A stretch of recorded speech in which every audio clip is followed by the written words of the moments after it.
Good morning, tubers. Welcome back for another adventure. As you can see, I bought another mint condition Honda all-terrain cycle. So hopefully you guys could see it is a ATC185S 1983 vintage. And I'm kind of saying tongue-in-cheek mint condition because starting at the front and right, that kind of takes away from mint condition. You know, the customized rear fender takes away from mint condition. The welded shifter kind of takes away from mint condition. You know, little things like when you see bolts like that, you got to kind of shake your head and wonder. So what's the story on this thing? This thing started out, the person I got it from bought it from Craigslist, and it did not have a recoil starter on it.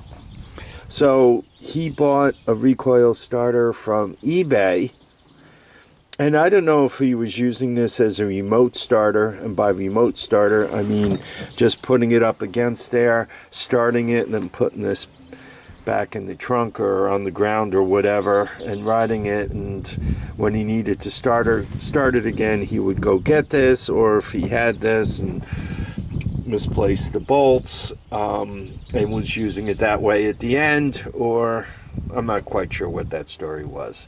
So he bought this, then he bought that, he got it running.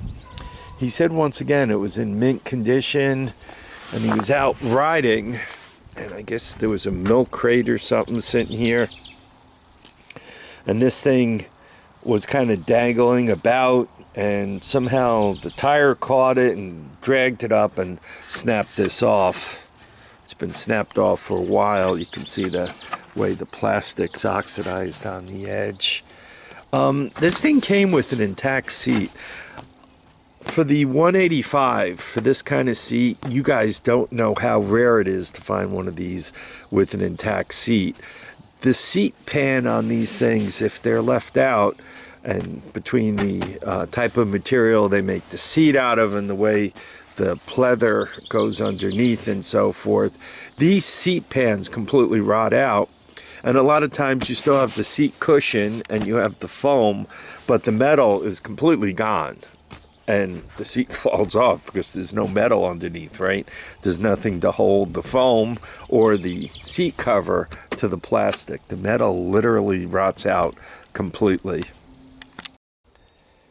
Looking at it from the top, depending on what side you look at the gas tank from, it's not bad. Not perfect either. Does not appear to be rusty, which is good. Plastic on the good side of the fender is checked. I think you guys can see that. The back tires, well, the front tire, it's been in the truck overnight, so you guys could see how much air the tires held.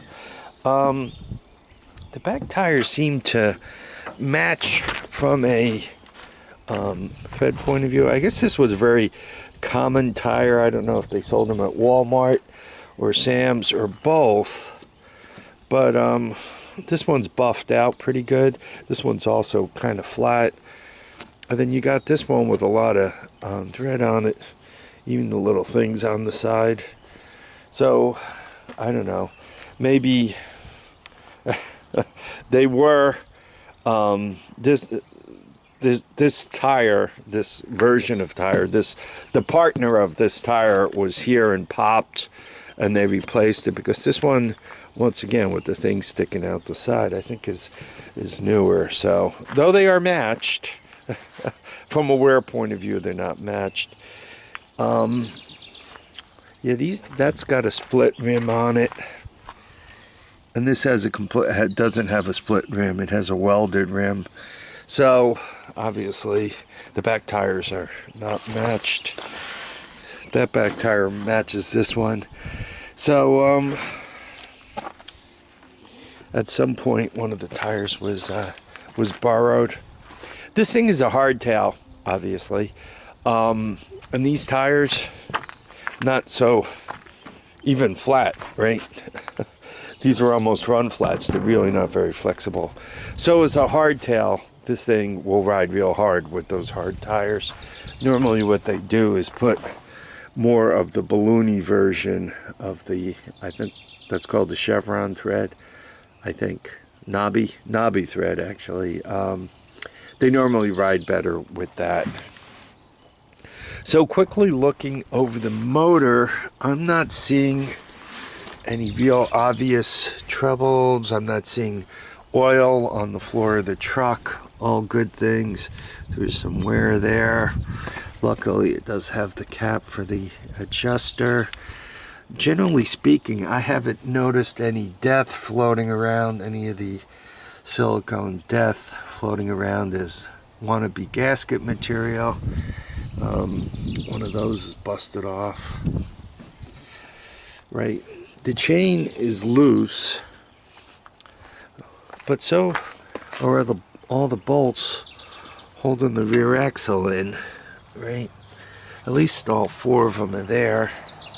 The rear does not appear to be blown, right? The brakes are there. It does have cables.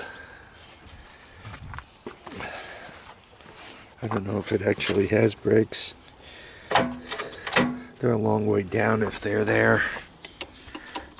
Yeah, I think the brakes are just out of it, worn out. No rear tail light, and it looks like it met a horrible end. It does have a front headlight, and it appears to be intact, and the bucket is half decent. Once again, not mint. My understanding is this thing kind of started out as mint, and the person who owned it just kind of beat on it pretty good. So there we are. I got to get it off the truck. I got to go through it quickly before I get it running. You know, get that recoil. It needs a tune-up, right?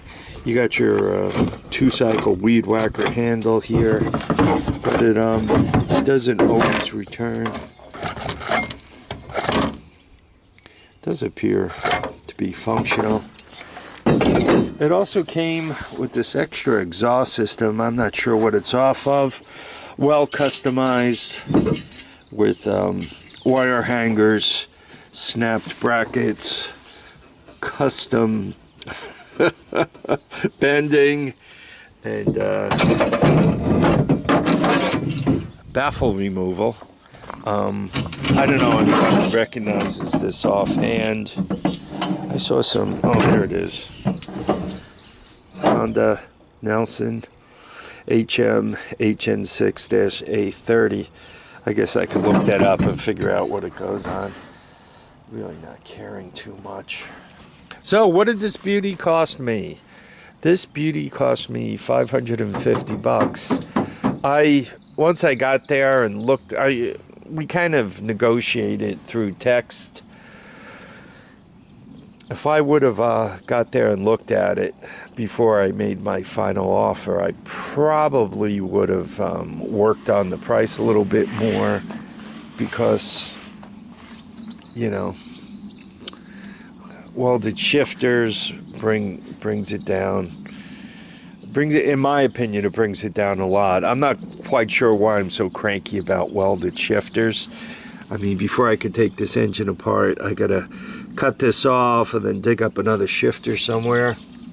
A lot of people, if you buy a shifter over eBay, they're not very expensive, 20 bucks, give or take a foot and a half. But a lot of times they're bent. So you get the shifter reasonable, but it's not straight. And then you got to try to straighten it before you put it in, because if it's bent, it puts pressure on things. Most of the time they don't shift properly. This is a bad time of day to be doing video. It casts a lot of shadows. Even though this thing was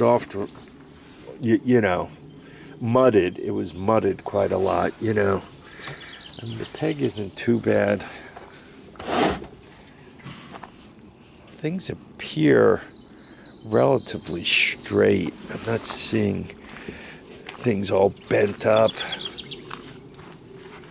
Right? I mean, this is bent upward a little bit, but at least it's not bent all the way back, right?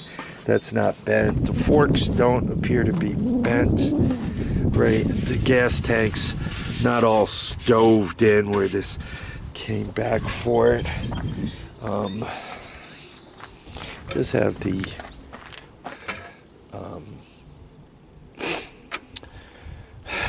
trailer hitch. This should actually be attached here somewhere. So all in all, it's not bad. Let's get it off the truck, get that recoil on there, see if we can't get a start out of this thing. Okay, there are a couple of things I wanted to do before I got it off the truck. First of all, this thing, the rope was loose, so I wanted to tighten that up a little bit. And the way you do it is you untie the knot, and you don't let it spin out, of course. And you kind of put an extra spin on this and put the string back through and retie the knot.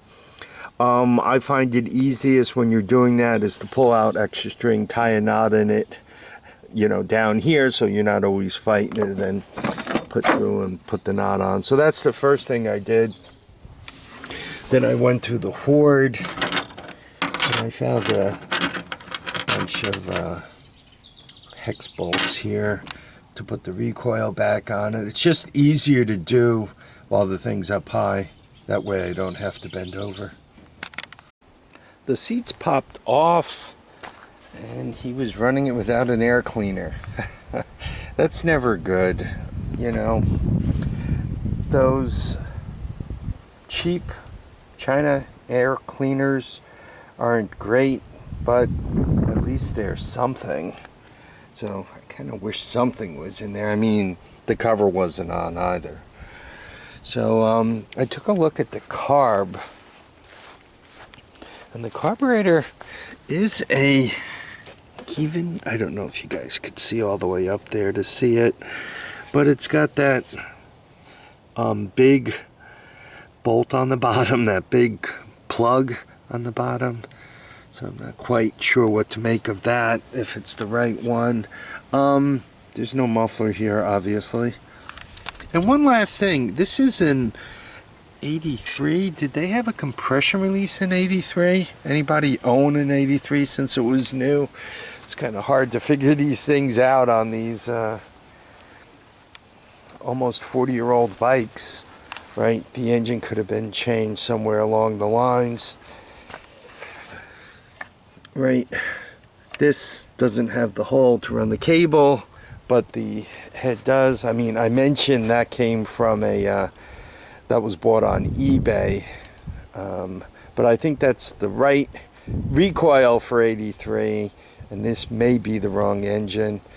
When I get a couple moments, I'll have to look along here. I think it's right there. See how many cc's. Somebody might have smashed a 200cc motor on here, a little more modern. Anyway, what I want to do is give this thing a quick start, see what it sounds like, see if it smokes, and then I got to get the GoPro, charge it up, and for the next video we'll get a ride out of it. So I think you guys can see everything pretty good. They left the gas turned on. I guess that's confidence.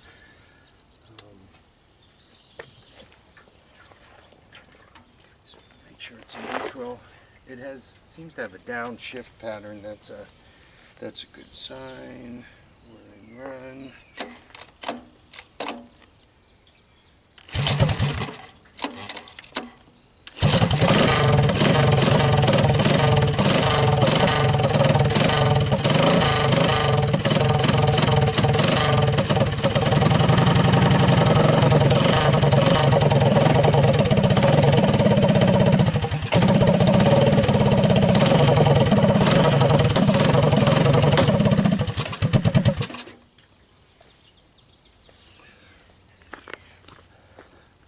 So it seems to run. There's a little smoke, not like horrible and deadly. Seemed to go into gear, though obviously I didn't get a ride out of it. once again, I want to get the GoPro and do it right. Go check out the trails, get the seat back on and so forth. So it looks pretty solid. I have, once again, I have 550 into it. I mean, that's not bad. You guys know what the parts cost, so we don't have to go through an inventory on that. One other question, I don't know, on decals, is that the right gas tank for this rig? From a decal point of view, right? With this here, I'm beginning to wonder if this is a bit of a mix and match machine from an engine gas tank point of view. You guys can let me know what you think. I mean, at some point the engine was off, right? didn't use square bolts. I'm happy that with the recoil was off, but he didn't jam in, you know, SAE, what is it, quarter 20s into the holes and ruin them. So that's positive. Anyway, so here it is. Just a few things I look at when I'm buying them, and, you know, little discussion. Hope you guys enjoyed this. I want to thank you all for dropping by to watch and comment and subscribe. Please remember, feet down, heads up, and get out and enjoy each and every day. You don't know how many you're going to get, so get out there and have some fun.